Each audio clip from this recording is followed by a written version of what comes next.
일부 예배는 제가 너무나 은혜를 받고 감사하는 마음으로 여기에서 말씀을 잘 전했습니다. 2부 예배는 하나님이 이러한 감동을 주셨습니다. 너를 택한 목적이 이것이다. 이사야 43장 21절에 보면 이 백성은 내가 나를 위하여 지었나니 나를 찬송하게 하려 함이라 라고 말씀하고 있습니다. 엘로이 찬양 너무나 잘 듣고 있습니다. 여러분들의 찬양이 제가 한국에서 챙겨서 보는 찬양단 중에 하나가 이 한인제일교회 엘로이 찬양입니다. 카톡에 뜹니다. 찬양 부르고 목사님 올려놓으면 띡똑 하고 카톡으로 올라옵니다. 그럼 어김없이 저는 찬양을 말씀을 준비하면서 듣습니다. 들을 때마다 은혜가 되었습니다. 오늘 찬양은 내가 너를 떠나지 아니하리라. 문제는 내게 있는 것이죠. 내가 떠나는 것이죠. 하나님은 오늘 저와 여러분들에게 나는 너를 떠나지 아니하리니 너희가 나를 떠나지 마라. 이러한 마음으로 그 찬양 우리에게 주신 줄 믿습니다. 우리 감사하는 마음으로 우리 엘로이 찬양을 위해서 함께 감사해 하나님께 영광의 박수 함께 올려드립니다. 아멘. 저도 찬양 부르고 설교하고 그런 박수 많이 받았습니다. 근데 그 박수는 내가 받는 게 아닙니다. 그 박수는 오직 하나님께 올려드리는 것이지요. 오늘 이 박수가 우리 엘로이 찬양뿐만 아니라 이 교회의 모든 성도들이 오직 하나님만 찬양하고 주님께 영광 되어지는 날마다 찬양하는 목적을 가지고 살아가는 그러한 은혜가 있길 간절히 소망합니다. 저는 이렇게 인사하고 싶습니다. 손을 이렇게 들어볼까요? 자, 그리고 저를 향해서 할렐루야 하시면서 손을 흔드시면 됩니다. 할렐루야, 할렐루야, 할렐루야. 여러분, 한국에서 이렇게 하면 저를 따라서 합니다. 1단계, 2단계, 3단계 하셨습니다. 할렐루야 1단계는 할렐루야 이렇게 하지만 3단계 가게 되면 목이 터져 나가야 됩니다. 여러분, 옆 사람을 바라보면서 오늘 잘 오셨습니다. 미션은 우리가 받아야 됩니다. 당신 오늘 그 사명의 미션을 받을 테니까 할렐루야를 함께 인사합시다. 옆 사람이 눈을 보시고 다시 한번 할렐루야 3번 합니다. 시작. 할렐루야, 할렐루야, 할렐루야. 한국에서 이렇게 하면 눈을 보지 않습니다. 한국 사람의 특기는 사람들의 눈을 보지 않고 배를 보거나 땅을 보거나 하늘을 본다는 것이죠. 저는 이상하게 생각했습니다. 이 사람들이 왜 인사를 하는데 사람을 보지 않고 다 가슴을 보려고 하고 땅을 보려고 하고 다른 것을 보는가? 습성인 것 같습니다. 하나님 오늘 이 한인제일장로교회의 모든 성도님들은 눈을 보시고 그 안에서 하나님이 역사하시는 하나님의 은혜를 함께 느끼시기 바랍니다. 오늘 옆에 계신 분이 은혜입니다. 다시 한번 눈을 봅시다. 은혜입니다. 은혜입니다. 은혜입니다.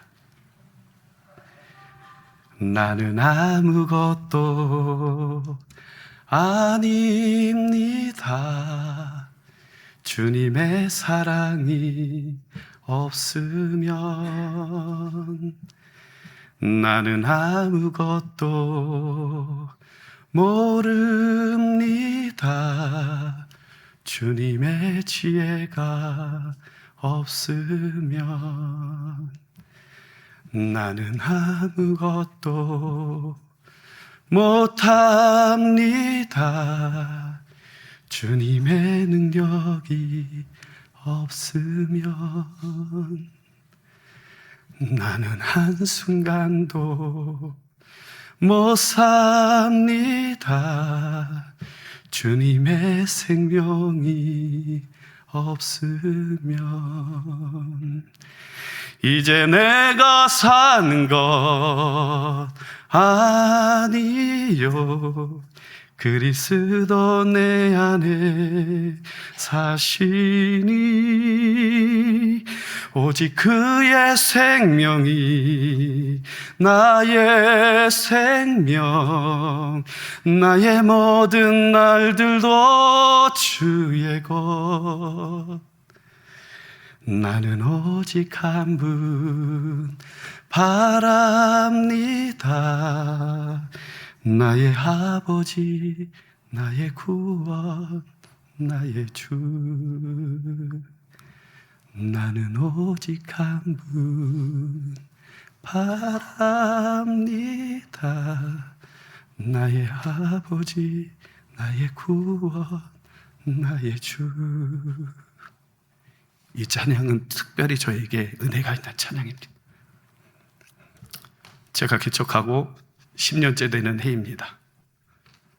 지하에 50평을 개척하고 나서 하나님은 저에게 외로움과 슬픔을 안겨주셨습니다. 그곳에서 홀로 있을 때 하나님이 이 찬양을 통해서 저에게 많은 은혜를 주셨습니다. 아무도 찾아오지 않습니다. 지하에는 아무도 오지 않습니다. 근데 하나님이 저에게 지하에 개척하게 만드셨습니다. 그것도 12평이 아니라 50평짜리입니다. 개척할 때 아무도 없었습니다. 사랑하는 사모와 그리고 저를 돕겠다는 한 가정이 함께 개척하고, 그리고 3년이 지나고 4년이 지나고 코로나가 시작되었을 때에 저는 그 지하에서 한없이 울을 수밖에 없었습니다. 아무도 오지 않는 그 지하에서 저는 이 찬양을 부르면서 저는 아무것도 아닙니다. 저는 아무것도 못합니다. 저는 아무것도 모릅니다. 하나님 행하여 주시옵소서. 이렇게 기도하면서 하나님의 사역을 감당하다가 10년째가 되어서 끊이지 않고 인내하며 지금까지 달려오고 있습니다. 이 시간 부족하고 자격 없는 저에게 주님의 사랑과 주님의 지혜와 주님의 능력이, 그리고 충만한 하나님의 그 사랑이 넘쳐나길 간절히 소망합니다. 바라기는 저뿐만 아니라 오늘 함께 예배하는 우리 시카고 한인제일장로교회 모든 성도님들에게는 한없는 하나님의 은혜와 축복이 넘쳐나길 간절히 소망합니다. 무엇보다 창립 60주년을 축하합니다. 제일장로교회가 60주년을 달려오면서 얼마나 힘이 들었을까요? 제가 한번 생각해 보았습니다. 그 힘든 세월 동안 얼마나 인내하고 참았을까. 그러나 하나님께서는 그 60년을 잘 견디게 하셨습니다. 그리고 앞으로의 남아있는 모든 사역도 주님께서 그렇게 감당하시게 인도하실 줄 믿습니다. 저는 오늘 저의 삶 속에서 일어나고 있는 하나님의 행하신 은혜를 함께 나누려고 합니다. 사실은 말씀을 전부 다 준비했었습니다.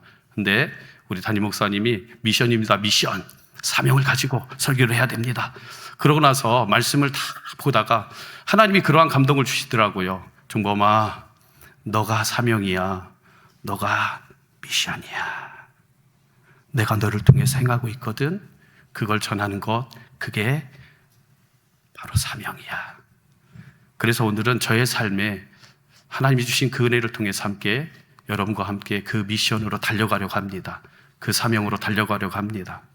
저는 전라북도 완주군 운주면에 위치한 작은 시골에서 태어났습니다. 얼마나 시골인지 제가 여기를 보고 도시구나라는 생각이 듭니다. 거기에는 사방이 산으로 둘러싸여 있고 산밖에 보이지 않는 그러한 시골입니다. 3남 4녀 중에 막내로 태어났습니다. 그러니까 저희 집안은 7남매입니다. 어머님이 저를 낳고 나서 저를 헛간에다가 아유 또 낳네 또 낳았어. 6이나 있는데 밥줄 끊길라. 그러면서 어머님 버렸답니다. 근데 그때 마침 하나님께 예비하신 할머님께서 그래도 생명은 귀하게 여겨야지 나라도 갖다 키울란다 그러면서 할머님이 저를 데려다가 제가 어렸을 때 할머니가 저를 키운 것 같습니다. 할머니가 아니었으면 저는 여기에 서 있을 수 없는 그러한 연약하고 볼품없는 자였던 것 같습니다. 넉넉하지 못한 시골 생활 가운데 아버님께서는 술을 그렇게 좋아하셔가지고 술과 노름에 빠지셔가지고 집안에 있는 모든 것들을 다 탕진할 정도로 많은 것들을 다 잃었습니다. 근데 어머님은 7남매 먹여 살리겠다고 그냥 밭일, 굳은 일 다 마다하지 아니하시고 이 자식이 무엇이 간데 이 자식 살려보겠다고 일하며 자녀들을 다 키웠습니다. 불행일 것만 같았던 저의 삶 가운데 소망이 있었다면 사랑하는 누이와 함께 교회에 갔던 거예요. 그때 보면 저희는 믿는 집안이 아니기 때문에 교회 간다? 있을 수 없는 일이죠. 근데 막내 누이가 교회를 다니면서 저를 끌고 교회에 갔습니다. 처음에 주일학교에 가니까 먹을 것도 주고 가니까 찬양도 하고 율동도 하더라고요. 그래서 코를 닦아가면서 먹을 것만 주면 어떻게 했느냐? 이곳이 천국이구나 생각하는 마음으로 교회 열심히 다녔습니다. 중학교, 고등학교를 다니다 보니까 주일학교 반사도 하고, 그때 생각해 보니 그때 청년부 회장도 하고, 그러면서 교회 열심을 품었습니다. 그렇게 열심히 다니던 저에게 고난이 찾아온 것은 다른 곳에 있던 것이 아닙니다. 술을 드시던 아버님께서 술만 드시면 교회 다니지 마라! 왜 자꾸 교회 가고 그러니? 다른 집 아이들은 집에 오면 일을 도와주고 부모가 좋아하는 일 하는데, 이놈의 자식들은 교회 간다고 가기만 하면 함흥차사라고 하나요? 집에 들어오지 않으니 주일 예배, 어린이 예배, 대예배, 오후 예배까지 드리면 오후 3시 반이나 돼야지 집에 오면 도와드려야 될 일들을 도와드리지 못할 때도 있었습니다. 그렇다고 제가 일을 도와드리지 않은 것도 아닙니다. 농약줄도 잡아드리고 나무도 하고, 그리고 집안일을 다 도와드렸음에도 불구하고 아버지 마음에 성이 차지 않은 거지요. 그러면서 우리를 그렇게 아버님이 못 살게 굴었습니다. 술을 안 드시면 천사 같은 아버지가 술만 드시면 마치 사탄의 탈을 쓴 것처럼 무서웠던 아버지 모습이 지금도 생생합니다. 한 번은 교회 갔다 왔더니 저에게 이리 와! 그러면서 왼손 잡으셨던 아버님께서 싸다구를 한 대 힘껏 치셨는데 귀가 멍하니 하늘에 별이 떠 있는 것처럼 그런 느낌에 2번씩이나 제가 오른쪽 귀가 지금도 얼얼하니 비행기를 타고 오는데, 이번에도 그 공중에서 얼마나 아픔이 밀려오든지 더더욱 아버님 생각이 더 나더라고요. 어떻게 보면 미워야 되는데 그 아픔 속에서 아버지가 그립고 아버지 생각이 더 나더라고요. 한 번은 누나하고 교회를 갔다 왔는데 아버지가 들어와라 그러는 거예요. 들어갔더니 고추말목 아시나요? 고추말목.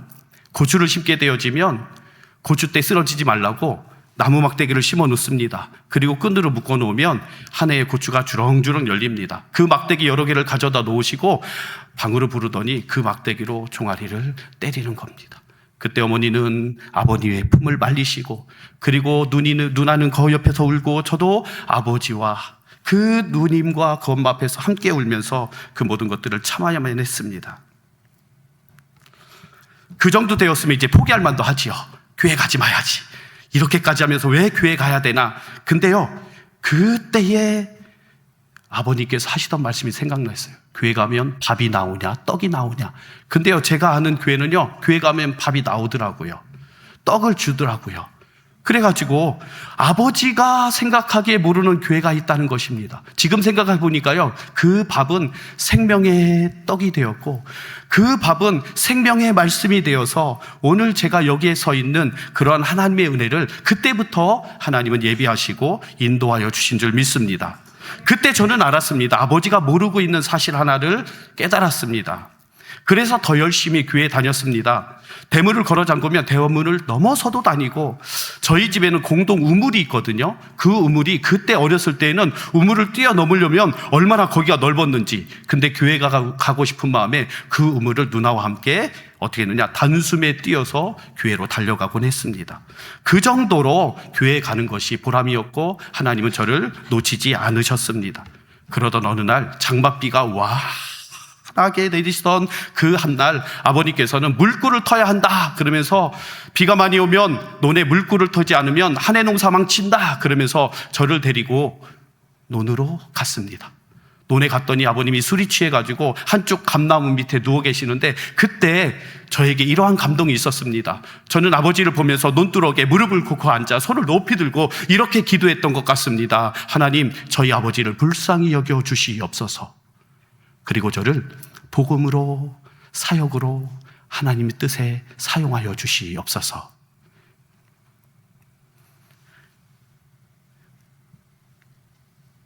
지금 돌이켜보면 저는 한나처럼 서운을 했던 것 같습니다. 그런데요, 하나님은 그 기도를 외면하지 않으셨습니다. 그 기도의 그 결과가 바로 제가 지금 시카고에서 한인제일장로교회에서 지금 복음을 전하고 말씀을 선포하는 목사로 서 있다는 것입니다. 그때부터 하나님 예비하시고 지금까지 하나님의 사람을 세우기 위해서 하나님은 무단히도 저를 단련시키셨습니다. 한 번은 교회 갔다 왔더니 마당에 수북하게 책이 쌓여져 있는 거예요. 이게 무엇인가 그랬더니 교회 다니려면 학교도 다니지 마라 이놈아, 그러시면서 모든 책들을 다 불살르고, 그때 저는 알았습니다. 아, 이건 내가 감당해야 될 하나님의 귀중한 일이구나. 그러면서 저는 교회를 포기하지 않았습니다. 믿음을 포기하지 않았습니다. 그리고 하나님의 주시는 말씀대로 한 단계 한 단계 자라가며 믿음 생활을 지속하게 되었습니다. 그러던 어느 날 이제 고등학교를 졸업하고 저는 부모님과 작별을 하고 서울로 올라갔습니다. 부모님 곁을 떠나면 죄송합니다, 고생 끝, 행복 시작인 줄 알았습니다. 그런데 이게 웬일일까요? 서울로 올라가니까 이제부터가 시작이었습니다.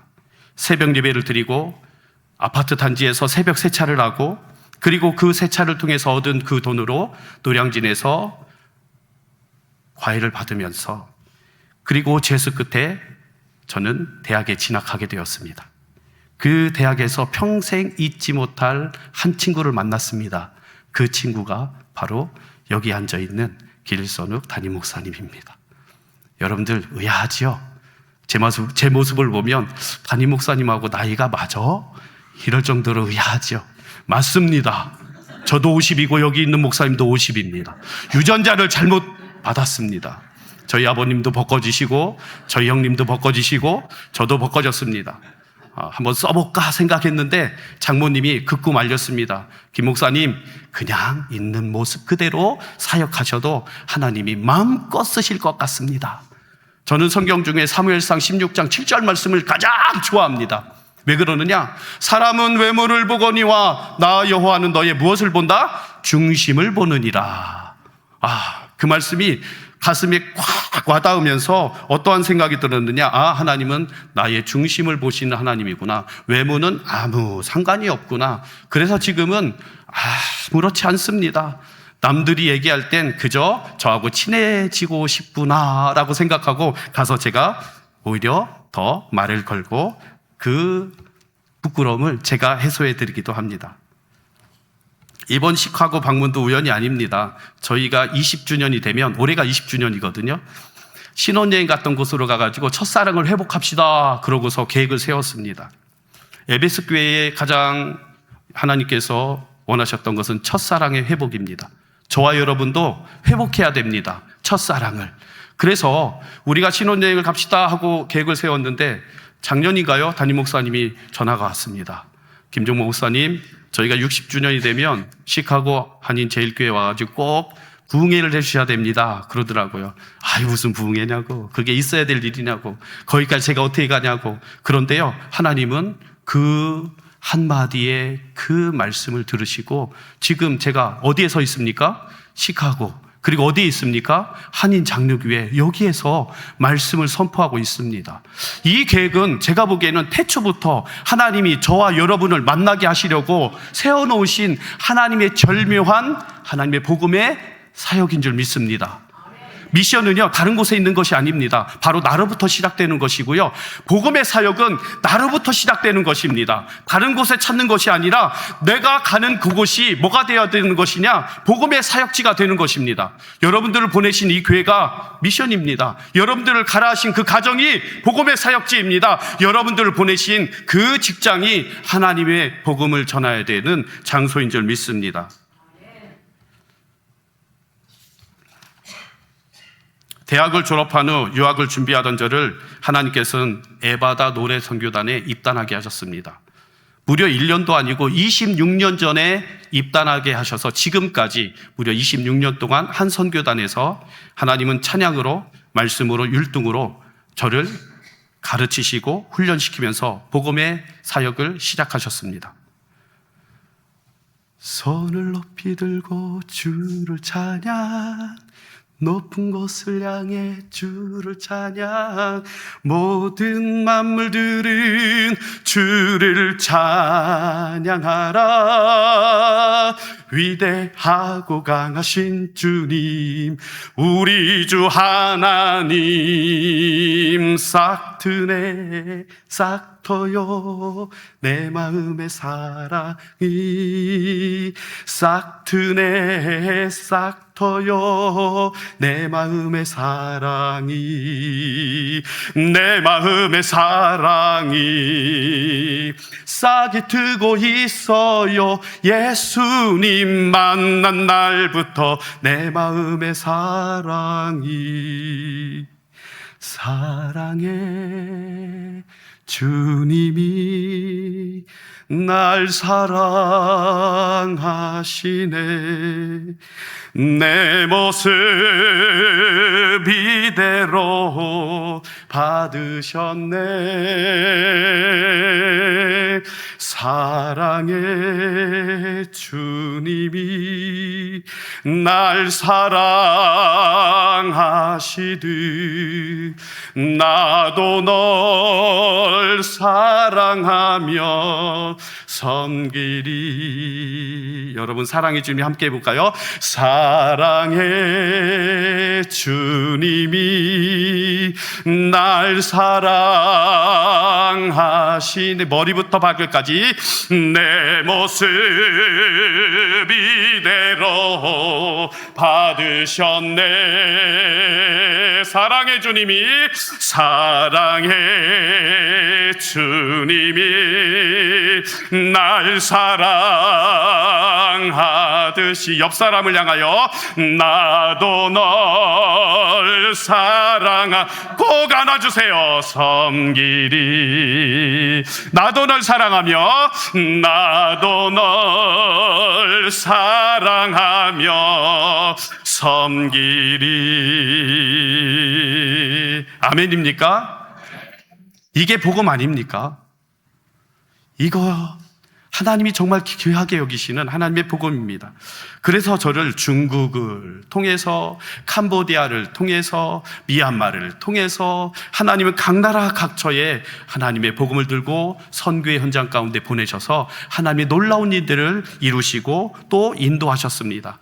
매년마다 각 나라 각 처소를 다니면서 하나님의 복음을 전하고 율동하고 하나님 앞에 기도하면서 하나님의 복음이 얼마나 귀하고 아름다운지를 전하는 사역자가 되었습니다. 사랑하는 한인제일장로교회 성도 여러분, 복음을 전하는 일은 특별한 사람만 하는 것이 아닙니다. 저처럼 이렇게 부족하고 아무 보잘것없는, 자격 없는 자에게 맡겨주신 하나님의 사명입니다. 그러므로 저와 여러분 모두가 이 복음의 증인이 되시기를 간절히 축원합니다. 제가 교회 다니는 것을 그토록 반대하시던 아버지께서도 마지막 순간에는 복음을 받아들여, 그리고 예배 가운데 참석하게 되어지고, 그리고 기도하면서 91세를 사시다가 병원 신세에 하루를 짓지 아니하시고 하나님 품으로 돌아가셨습니다. 여러분, 이게 놀랍지 않습니까? 병원에 하루도 짊어지지 아니하시고 하루도 입원하지 아니하시고 그냥 하나님께서 평안하게 이 새벽에 하나님이 모셔갔습니다. 어머님도요, 평생 하나님을 믿지 않았지만 목사가 된 이 아들을 따라 함께 예배드리며 집사 직분을 받고 77세의 연세에 단 하루도 병원 신세 짓지 아니하고 하나님의 부르심 받아 하나님 곁으로 가셨습니다. 복음이 바로 이런 것 아닙니까? 저는 그렇게 생각합니다. 사랑하는 어머님과 아버님을 세상에서 복음을 모를 때에는 모든 것이 원망이고 교회 가지 마! 왜 믿어? 일이나 도와주지 이랬던 분이 마지막에는 우리 아들 선교 가는가 갔다 오시게 멀찍이서 후원하고 그리고 기도해 주던 아버지가 되었습니다. 그런 아버지 어머니가 얼마나 제가 자랑스럽고 얼마나 하나님이 주신 은혜인지 모릅니다.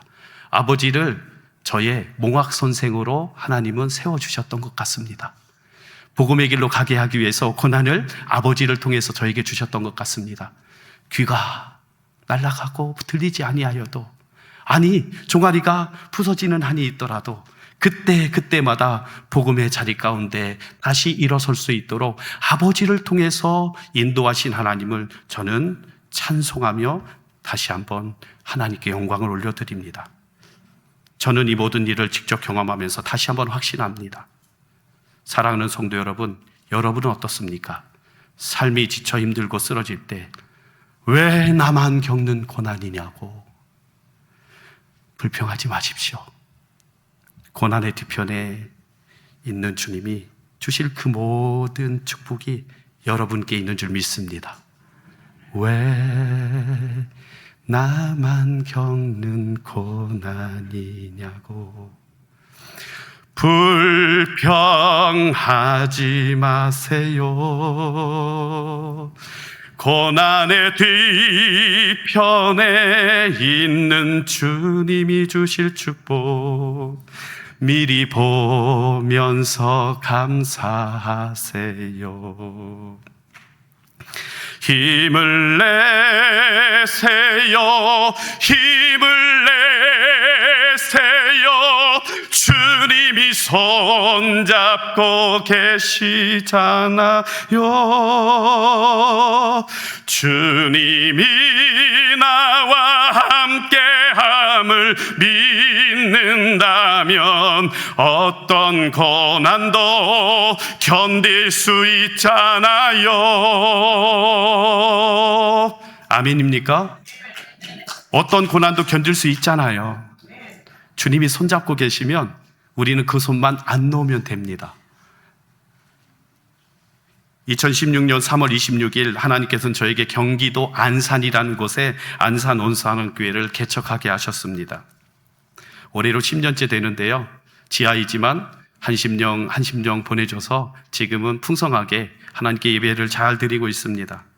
모두가 힘들었던 코로나 시절도 얼마나 하나님께서 사랑하시면 제가 보기에 한 4년 동안 옆에 있는 지하교회 4개가 문을 닫았고요. 위에 있는 한 교회가 같이 문을 닫아서 제가 보니까 5교회가 문을 닫은 것 같아요. 그럼에도 불구하고 하나님은 교회를 지켜주시고 예배할 수 있도록 저를 그렇게 이끌어 주셨습니다. 모든 것이 하나님의 은혜인 줄 믿습니다.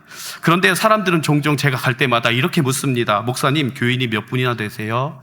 그때마다 저는 쥐구멍을 찾습니다. 어디 구멍이 없나? 그때 하나님 저에게 감동을 주십니다. 나는 너의 중심을 보고 있지?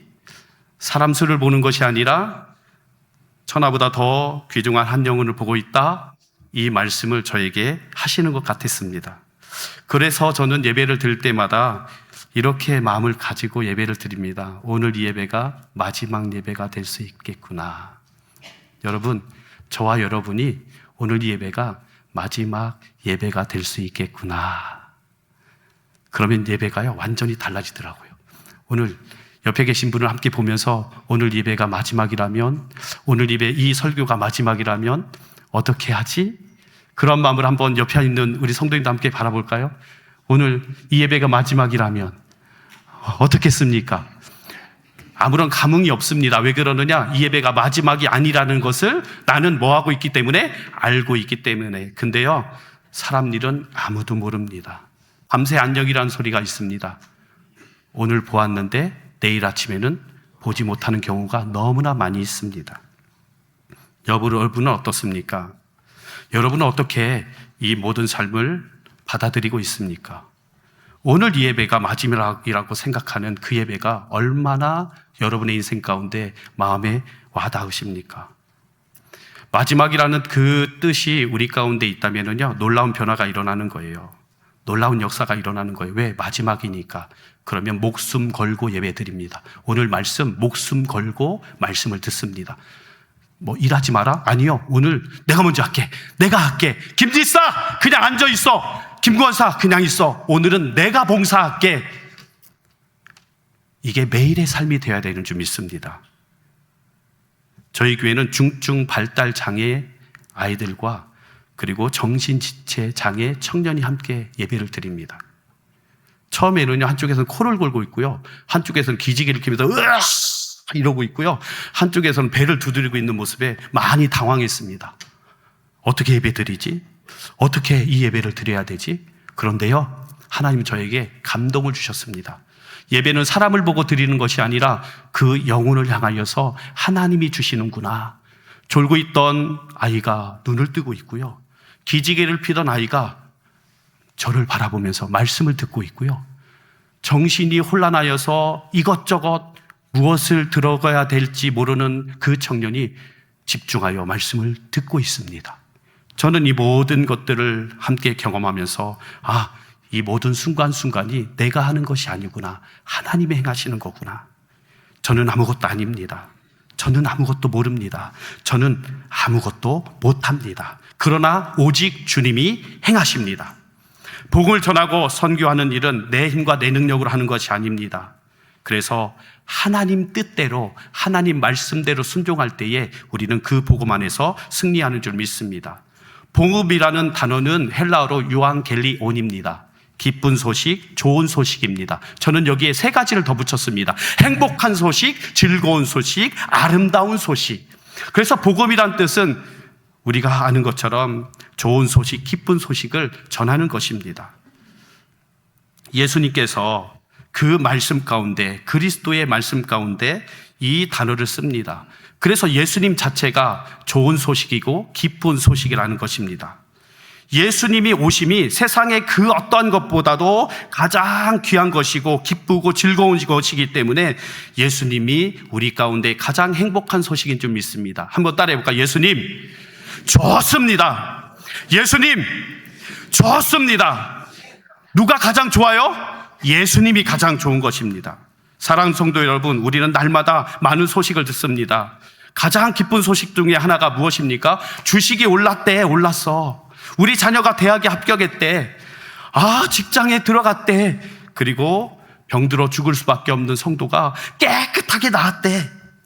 이런 소식들은 우리를 기쁘게 합니다. 그러나 그 기쁨은 오래가지 않습니다. 시간이 지나면 또 다른 걱정이 찾아오기 마련입니다. 하지만 오늘 바울이 전하는 복음은 단숨에 사라지는 기쁨이 아니라 영원히 지속되는 기쁨을 말씀하고 있습니다. 로마서 1장 1절부터 4절까지 이렇게 말씀합니다. 우리 한번 크게 한번 읽어볼까요? 같이 읽습니다.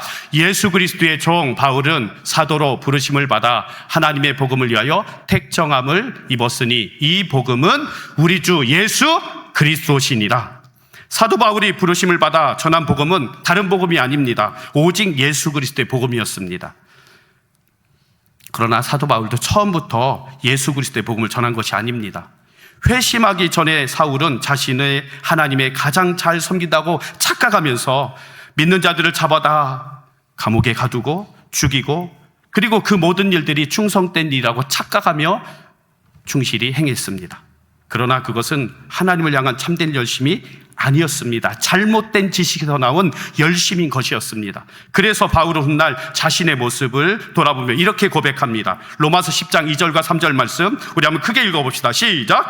내가 증언하노니 그들이 하나님께 열심히 있으나 올바른 지식을 따른 것이 아니니라. 하나님의 의를 모르고 자기 의를 세우려고 힘써 하나님의 의에 복종하지 아니하셨느니라. 열심만 가지고 하나님의 뜻을 잘못 알고 행하면 안 된다는 것입니다.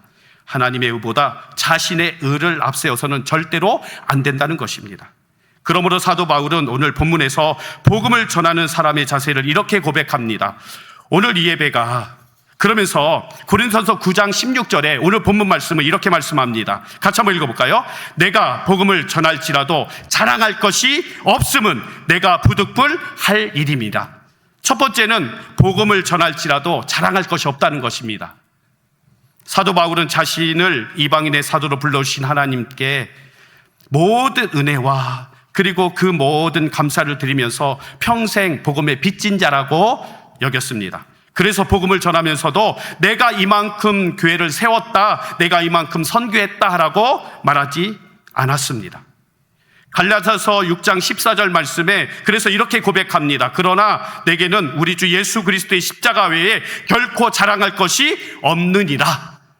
오직 십자가의 복음 외에는 결코 자랑할 것이 없다고 말씀하고 있습니다. 바울의 자랑은 오직 예수 그리스도뿐이었습니다. 그러므로 바울은 오직 예수 그리스도 외에는 다른 것을 모두 무엇으로 여겼느냐? 따라해볼까요? 배설물로 여겼다는 것입니다. 이걸 조금 심화하면 똥으로 여겼다는 것이죠. 둘째는 복음은 부득불해야 한다는 것입니다. 사도 바울은 복음을 전하는 일을 분불해야 한다. 이것은 무엇을 말하느냐? 형편이 어떠하든지 환경이 어떠하든지 반드시 감당해야 할 일이다. 고난이 와도 복음을 전하는 것들은 너희가 감당해야 될 일이라는 것입니다. 한국 속담에 이러한 말이 있습니다. 가진 사람이 더한다. 이 말의 뜻은 많이 가진 사람이 더 많이 하나님 나라를 위해 헌신하는 것이 아니라는 것입니다.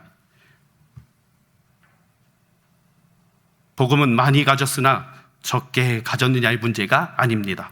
복음을 향한 저와 여러분 모두의 마음과 중심의 문제라는 것입니다. 하나님 우리의 어디를 보시나요? 중심을 보십니다. 사랑하는 성도 여러분, 지난 60년 동안 한인제일장로교회가 걸어온 길을 돌아보십시오. 낯선 시카고 땅에 정착하여 얼마나 많은 눈물을 흘리셨습니까? 그러나 오늘 우리가 하나님께 드려야 할 한 가지 고백이 있다면 모든 것을 하나님이 하셨습니다. 따라할까요? 모든 것을 하나님께서 하셨습니다. 우리가 한 것이 아닙니다. 오직 하나님께서 하셨다는 것입니다. 우리가 받은 구원의 은혜도 지난 60년 동안 누려온 교회 축복도 모두 값없이 받은 하나님의 선물이라는 것입니다. 그러므로 우리는 모두 바울처럼 복음의 빚진 자입니다. 그러면 복음의 빚을 어떻게 갚아야 할까요? 고린전서 9장 17절 오늘 본문에 이렇게 말씀합니다. 내가 내 자의로 이것을 행하면 상을 얻으려니와 내가 자의로 아니한다 할지라도 나는 무엇을 받았노라? 사명을 받았노라. 다 같이 합을까요? 나는 사명을 받았노라. 네가 스스로 하지 아니하여도 너는 반드시 사명을 가지고 복음을 전해야 된다는 것입니다. 사람은 환경과 감정에 흔들리지 않습니다. 오직 하나님께서 맡기신 일을 끝까지 감당하는 사람입니다. 그래서 본문에서 사명을 받았노라라는 헬라어는 오이코노미아라고 합니다. 오이코노미아, 청지기의 직분을 받았다라는 말입니다. 청지기는 주인의 것을 맡아 관리하는 사람입니다. 비가 오나 눈이 오나 누가 알아주든지 알아주지 않든지 오직 주님의 뜻을 100% 순종하는 것이 청지기의 삶입니다. 그래서 이 삶을 한 단어로 말하면 이겁니다. 손을 한번 들어볼까요? 그리고 눈썹 밑에다가 손을 올리면서 충성합니다. 시작! 충성! 이게 바로 오이코노미아입니다. 100% 순종하겠습니다. 말씀만 하옵소서 내가 달려가겠나이다. 사도 바울의 복음 전파와 선교 환경도 결코 쉽지 않았습니다. 배고픔과 메맞음, 추위와 배신, 오해와 비난, 가난의 연속이 끊이지 않았습니다. 만일 바울이 자신의 감정과 사람들의 반응에 따라 움직였다면 벌써 복음을 어떻게 했느냐? 포기했을 것입니다. 그러나 바울은 흔들리거나 타협하지 않았습니다. 사랑하는 한인제일장로교회 성도 여러분, 창립 60주년을 맞이한 지금 하나님께서는 우리에게 새로운 시대를 열어가게 하시며 복음의 청지기로 다시 세우기를 원하신 줄 믿습니다. 지난 60년 동안 믿음의 선배들의 눈물로 이어온 복음의 바톤이 이제 우리에게 맡겨졌습니다. 이제 우리는 이 시카고 땅을 넘어 열방을 향하여 하나님의 복음을 들고 나가야 될 줄 믿습니다. 환경이 어떠하든지 형편이 어떠하든지 하나님께서 우리에게 복음을 전하는 사명을 맡기셨다면 끝까지 순종하며 결코 흔들리지 아니하고 타협하지 아니하고 표대를 향하여 날마다 달려가시기를 간절히 소망합니다. 그래서 우리는 이렇게 고백할 수 있습니다. 나는 아무것도 아니고 나는 아무것도 모르고 나는 아무것도 할 수 없지만 오직 성령이 너에게 임하시면 너희가 권능을 받고 예루살렘과 온 유다와 사마리아 땅 끝까지 하나님의 증인이 된다는 것입니다. 나는 할 수 없지만 오직 성령님이 주시는 권능으로 저와 여러분을 통하여 일하실 줄 믿습니다. 하나님께서 지금 바로 이 예배를 통하여 저와 여러분 모두가 그리스도의 복음을 전하는 사명자로 부르셨다는 것을 우리에게 말씀하고 있는 줄 믿습니다. 그러므로 사도 바울의 믿음이 나의 믿음이 되었음을 담대하게 선포하십시다. 두 손을 가슴에 한번 대고 보십시오. 그리고 오늘 내가 하나님 선포합니다.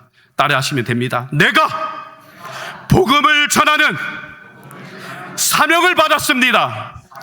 내가 복음을 전하는 사명을 받았습니다. 내가 복음을 전하는 사명을 받았습니다. 이 기쁜 소식, 이 좋은 소식을 주님이 다시 오시는 그날, 주님이 오시는 그날까지 세상을 치유하고 다음 세대를 믿음으로 세우며 하나님을 가장 기쁘시게, 하나님을 영광스럽게 만드시는 그러한 우리 한인제일장로교회가 되시기를 주님의 이름으로 축원함을 드립니다.